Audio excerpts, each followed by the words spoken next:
মানে আমাদের দেশের লিডারশিপ কি পরিমাণ ভণ্ডামিপূর্ণ, উনারা ওই আমল করতে বলে, ওই আমলের উপরে আমাদের থাকতে বলে, যে আমলের ধারে কাছে ওনারা নিজেরা যায় না। বিষয়টা এমন না।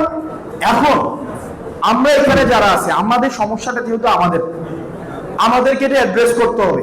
কোন ফরেন ইম্পোর্টেড যে প্রবলেম জীবনে ফেস করে নাই, এই মানুষকে আমি জীবনে এটার অভাব ফিল করাইতে পারবো না। আমি দেবিদ্বারের মানুষ, আমি জানি দেবিদ্বারের শিক্ষা প্রতিষ্ঠানগুলোর কি পরিমাণ অধঃপতন হয়েছে। সবচেয়ে কঠিন কাজ হচ্ছে ফেল করা। এটা আপনারা জানেন, আপনারা কোন ধরনের পরীক্ষা দিয়ে আসছেন এটা আমার ধারণা আছে, এটা আমি জানি।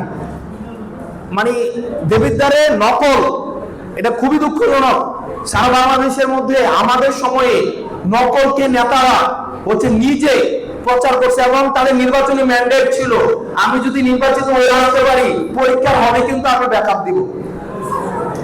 এই ধরনের নেতৃত্ব ছিল। এই যে আমাদের বন্ধু বান্ধব তো আছে এখানে, আমাদের তো এরকম বলছে, এবং পরীক্ষার হলে নকল দিতে আসছে, যে পোলাপাইন নকল নেয় নাই ওই পোলাপাইনকে করে হেডমাস্টারের কাছে বিচার দেওয়া হচ্ছে, এরা বেয়াদব, এরা ধ্বংস হবে জীবনে।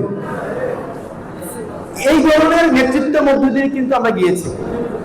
তাহলে আমাদেরকে যে কাজটা করতে হবে সেটা হচ্ছে, দেবিদ্বারের বাংলাদেশের সবচেয়ে কঠিন কাজ হচ্ছে পরীক্ষায় ফেল করা, তাই না? ফেল করাটা কঠিন নাকি ভাই? এমসিকিউ তো 40টার মধ্যে 25টা লাগাইতে বলে, মানে অপশন দিয়ে দিছে। মানে বাংলাদেশের শিক্ষা ব্যবস্থা নিয়ে তো মানে আমাদের কি মানে আস্থা আছে? এমসিকিউ তো অপশন দিছে 40টা থেকে 40টা লাগাইলে 25টা লাগাইতে হবে। ওইখানে দেবিদ্বারের পাশের হার কত জানেন? 26%, জাস্ট 26%। তাহলে দেখেন আমাদের কি পরিমাণ অধঃপতন হয়েছে।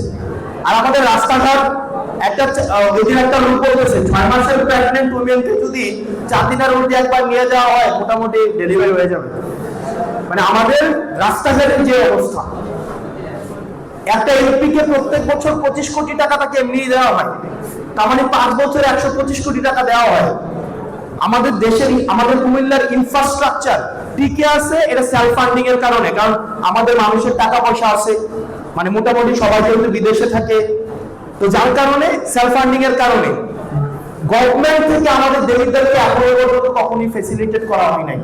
আমরা এই জবাবদিহিতা কোনোদিন নিছেন আপনারা নিছেন এ পর্যন্ত? আপনারা ভয় পান। আমি নিজেও তো ভয় পাইতাম, আমি তো নিজেও তো এলাকার লিডারদের সাথে আমরা কখনোই ভয় পেতাম না। ব্যাপারটা ভয় পাও না, ব্যাপারটা হচ্ছে আমরা ওদেরকে ঘুমতামই না। মনে হচ্ছে থার্ড ক্লাসের সাথে আমরা কি কথা বলবো, ব্যাপারটাই আমাদের ইগো কাজ করে না, যে এর সাথে আমি কি কথা বলবো, এটা আমার সাথে পরীক্ষা পাসই করে নাই, এটা এসএসসির পরে ড্রপ আউট হয়েছে, তো এর মনে হচ্ছে আমার এলাকার নেতা হয়েছে।